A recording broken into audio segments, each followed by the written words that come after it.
Yes, my name is Kevin Lane. A little bit about the school. Well, the school was started back in 1987. The concept was to service people that just couldn't afford to get certain haircuts in the area. As we well know, prices of haircuts have skyrocketed. The school has been pretty consistent. I remember back in the day, the haircuts were $1.75 here. Now it's only $7.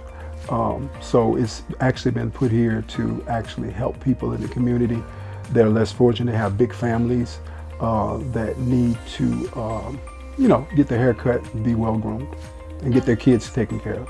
Well, how we maintain our success is, like I said earlier, is just making sure that we remain humble and also have a heart for people and concern for people and to know the needs. And if I could sum it up, have our hand on the pulse of the community, understanding what the community needed and also making sure that we adjusted ourselves accordingly over the years. That's what gave us our success.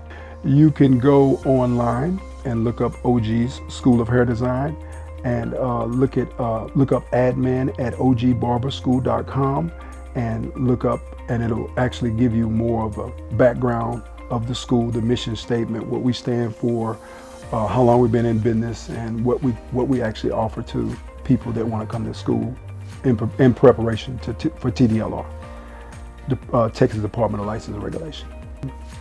Well, the school, yes, our hours of operation through the week. We are here Tuesday through Saturday. Hours of operation through the week start at 11 o'clock for the public and end at 6:30. We extended our hours from the older hours that we had when we opened up at 9 o'clock, because when we would close, a lot of times we would have people that would actually come and couldn't get a haircut because we were closed. And so therefore, I had a young kid come up here one time. I have to tell you this kind of story.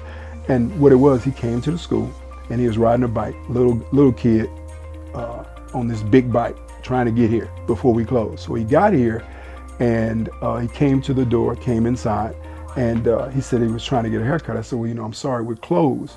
And so he said, well, I tried to get it yesterday, but I couldn't because you guys were closed. And so I came today in hopes to get here. And he was sweating and everything. So I said, okay. So I let everybody go, and then I cut him. So as I was cutting him, I talked to him, and I said, okay, so tell me this. What is it, if we were to stay open a little later, would it be better for you? He said, yes. He said, because we got out of school at a certain time, which was pretty much close to the time we would close. And he also has football practice or sports events. So that day he told his coach if he could miss football practice to be able to come and get a haircut. That's how important it was to him. And I know that affects kids' self-esteem, just the way they look and the way other kids look at them and see them. So I cut his hair and everything, and I didn't charge him.